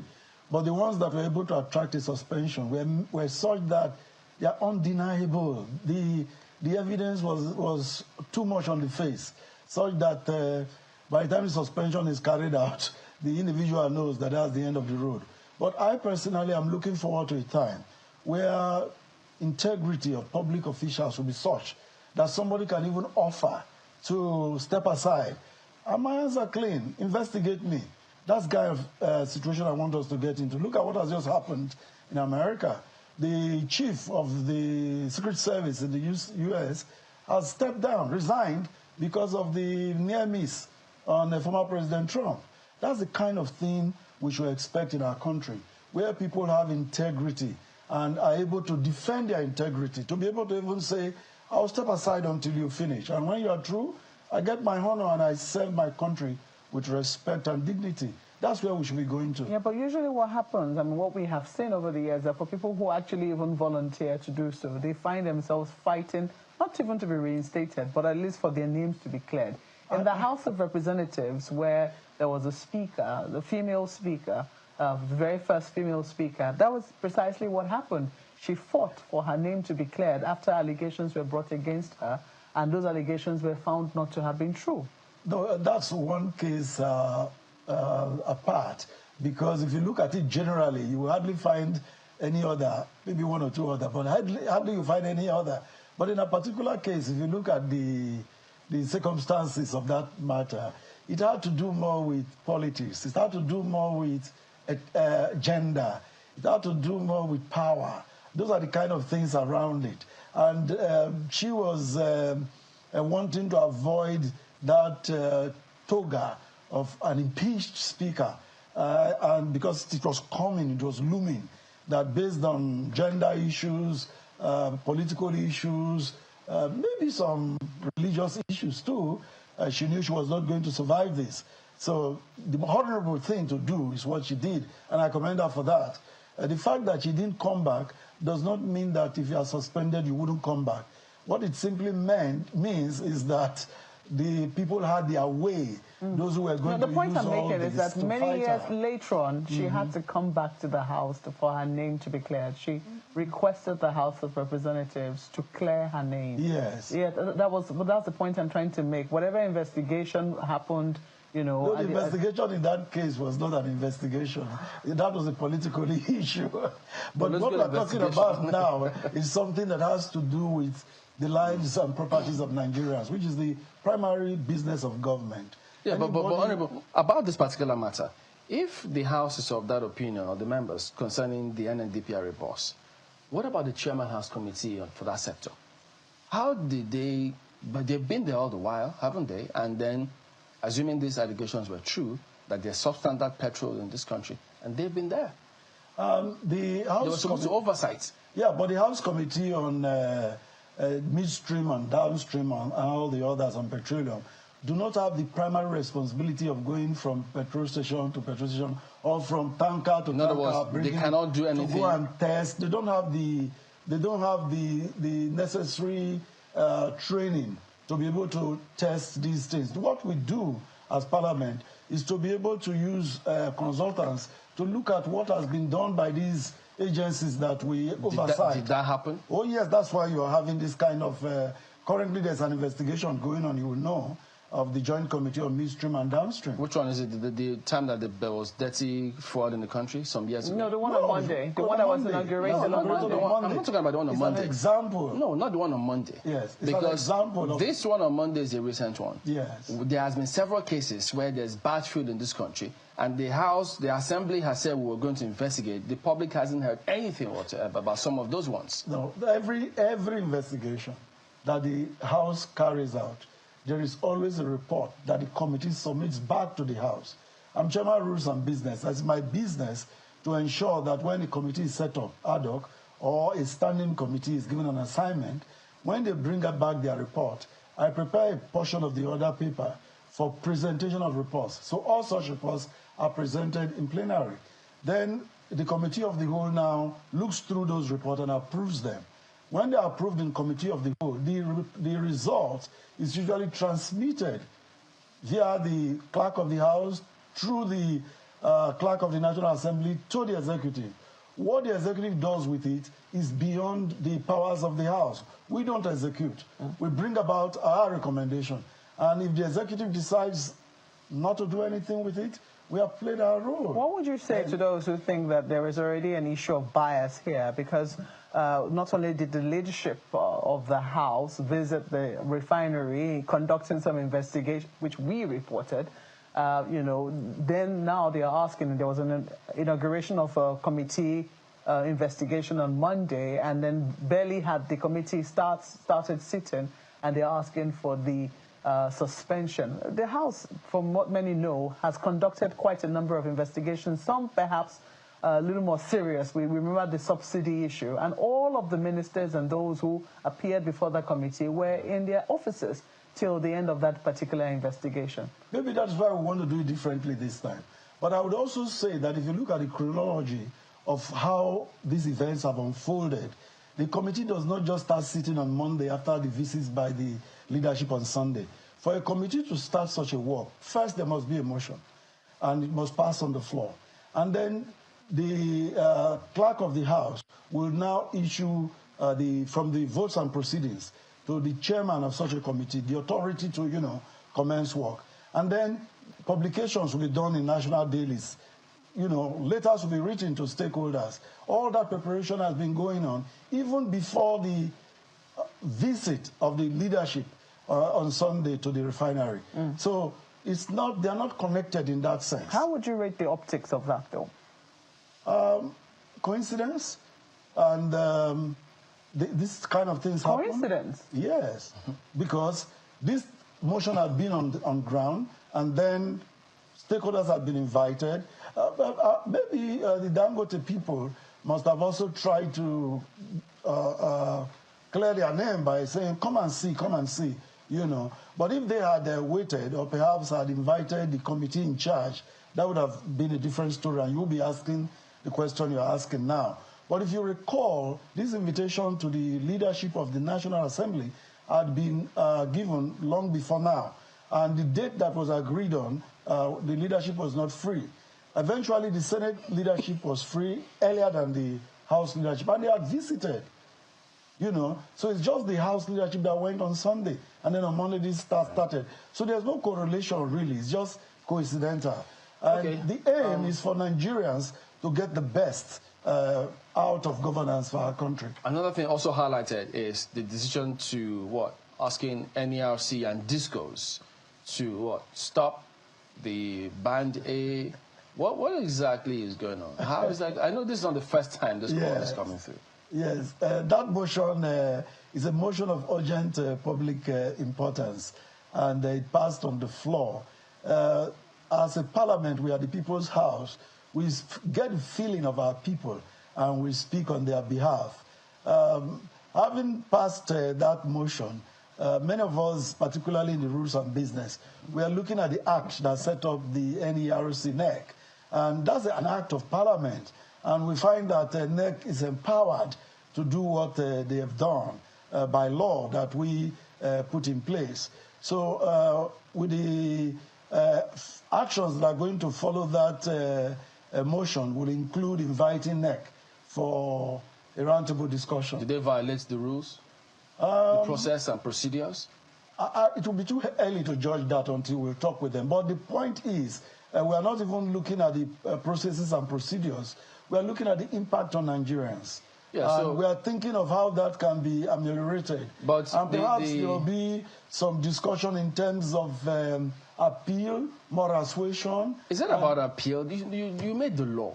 Yes. So are they going to look into the law? Because when you were making the law, they knew that that at some point it will come to this. Because when you keep increasing and reviewing tariffs, it's not downward review, it's always upward review. Even when you give them that power to to regulate price and the industry, you still need to oversight that regulation, that authority that they have. And that's the power we want to exercise.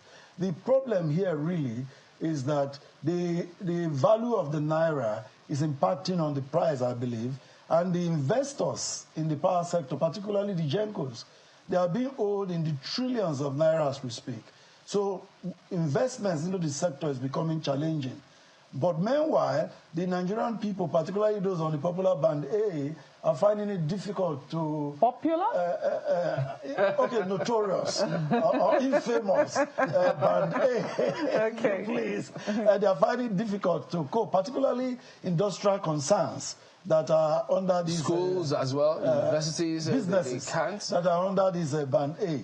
But what I think would eventually happen at the end of the day, government might have to design a sustainable subsidy for the users in the industrial section of the sector of the economy, such that even though they are on band A, there's a way government can do the matrix. I believe myself as an individual, not the House now, I believe that if there's any subsidy Nigerians must enjoy, it's agricultural subsidy and electricity subsidy. But the subsidy that must be targeted towards production, towards manufacturing, and not this one that people are paying next for nothing for electricity. But you can't begin to say they are paying next for nothing. They want to crucify you because the electricity itself is not there. So the goal is to make everybody be on band A, and then for manufacturing... Some say there shouldn't even be a band. No, this country that's what I'm saying. Everybody should be on... If everybody's on band A, then there's no band. Now, if everybody is on the same band, as it were, and then the industrial and manufacturing sector, they have some form of subsidy directly, then you'll find that those who are producing power will be encouraged to invest more, and then those who are the discos will be able to get their return on investment. They won't forget, they shouldn't focus only on the cost. There's also supposed to be charter of service. Yes. So that is also a huge component of the entire thing. So we should also look at that part. I think that is what brought about the motion, because we don't want Nigerians to pay for darkness. In most parts of the country, people have power for an hour or less or thereabout a day, and you're asked to pay. Is it for that hour or the 23 hours there was no electricity? That is the issue. It's the Band A issue that we are really concerned with. We want everybody to be on Band A, and it should be affordable. And for the industrial concerns, we don't want our manufacturing concerns to close up. So, you know, that's our concern, and I'm sure we'll get there. Ayo. You know, Honorable, permit me to, you know, take this conversation around that we're having right now along the same line as the cost of living conversation that we had earlier. This is all about costs at the end of the day. Earlier on, we had a conversation with a former Minister of Communication who said that while everyone is looking at the presidency, the executive arm of government, that, you know, members of the House of Representatives, members of the Senate, members of the Houses of Assembly should also be asked questions as to, since they represent the people, they should also be able to speak to the issues of cost of living, as you are speaking now about the cost of electricity and the rest of it. What do you make of that position of the former minister? Well, the foreign minister has made his position clear.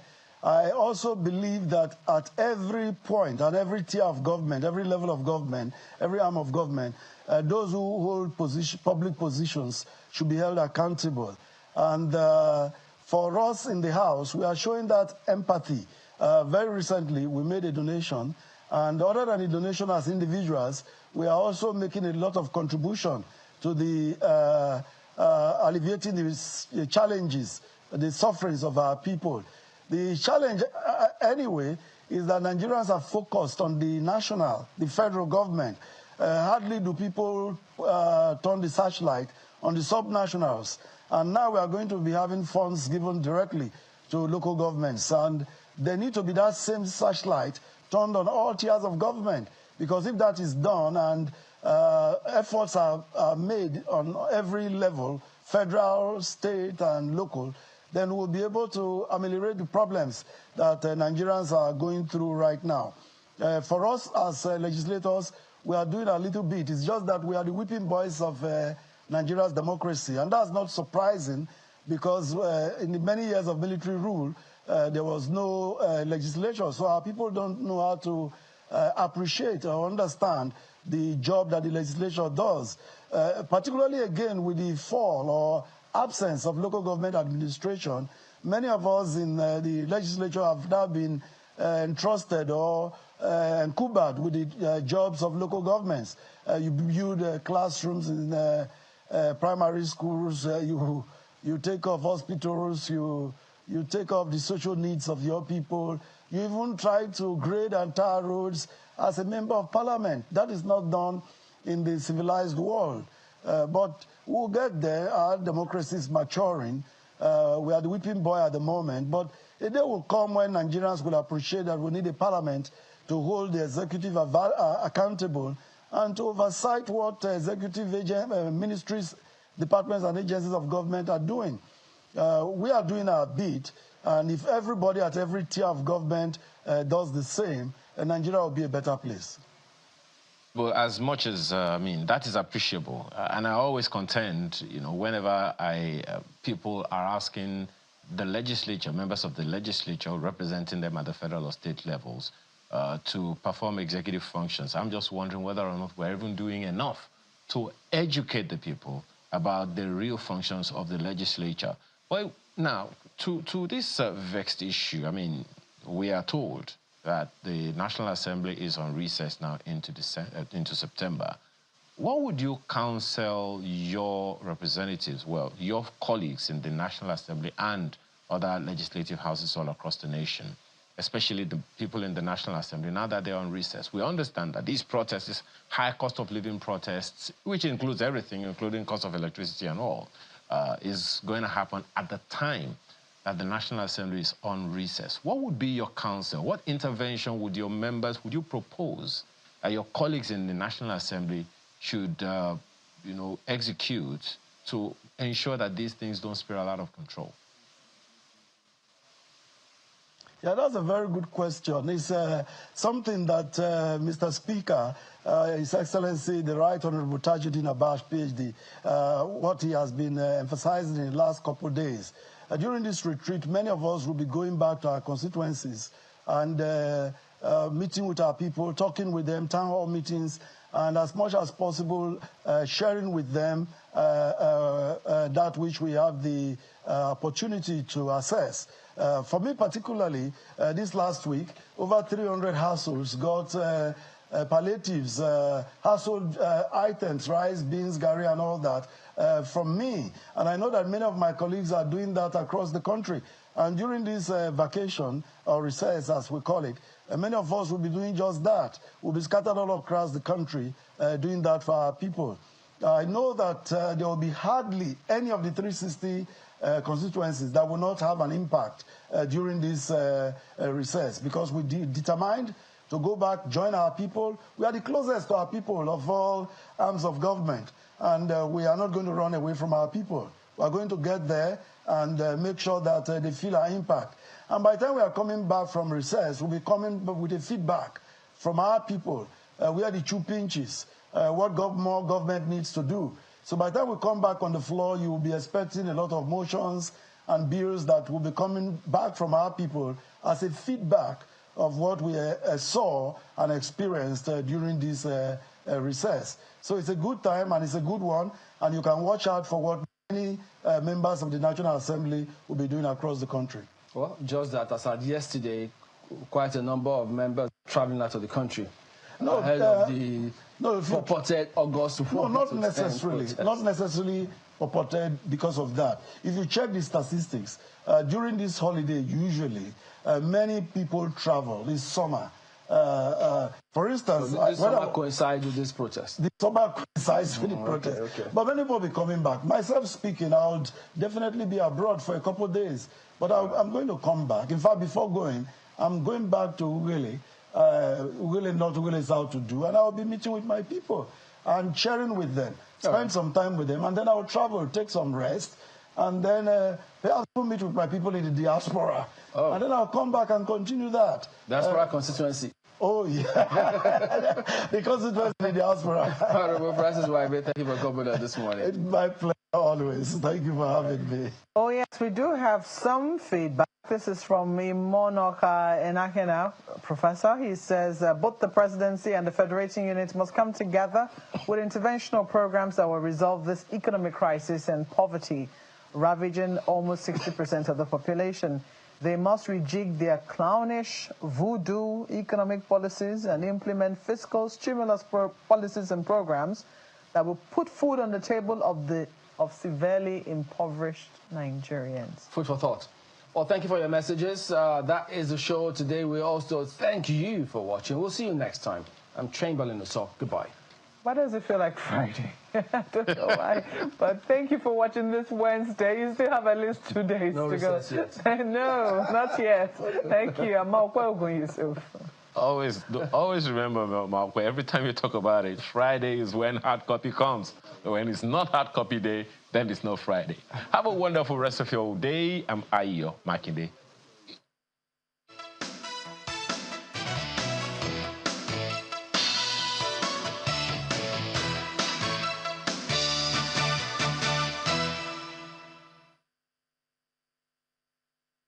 The following is a paid presentation by ShopX TV. You're watching ShopX TV, home to some of the most popular international brands in Africa. And we are now proud to introduce our biggest offer of the year. The ShopX Mid-Year Sales. From now until the end of July 2024, we will be offering our customers 20,000 Naira off this amazing kitchen collection. Tired of pans that scratch and stick? Or cookware that takes up valuable space in your kitchen? Introducing ShopX Gotham Hammered Copper Collection.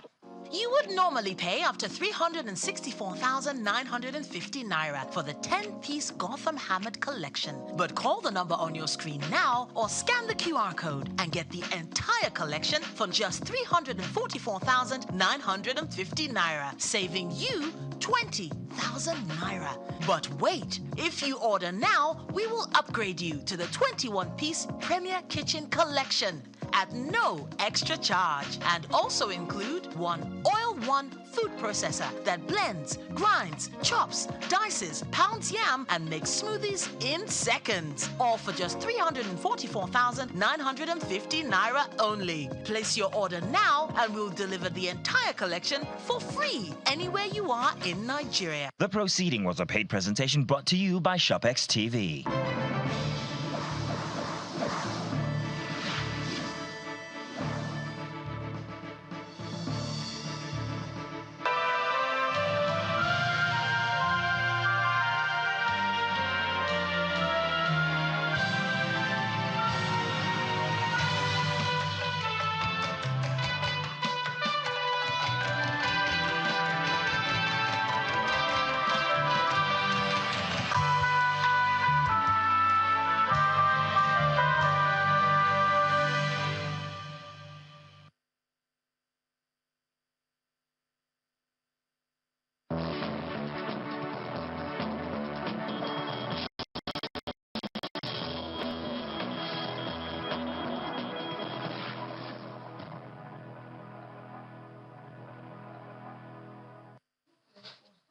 Hello and welcome to News Track on Channels Television. I'm Anne Mwawadu. Our top stories this hour. The federal government has scheduled an emergency meeting today in response to a planned nationwide protest slated for August the 1st, 2024. And this comes after President Bola Tinubu pleaded with the organizers to shelve the protest and give his administration more time to execute people-oriented programs. According to reports, the Secretary to the Government of the Federation, George Akume, all ministers, special advisors to the President on Policy and Coordination, Hadiza Bala Usman, Information and Strategy, Bayo Onanuga, and former Minister of Youth and Sports, Sunday Dari, are all among those invited for that meeting. The circular, signed by the Permanent Secretary of the Cabinet of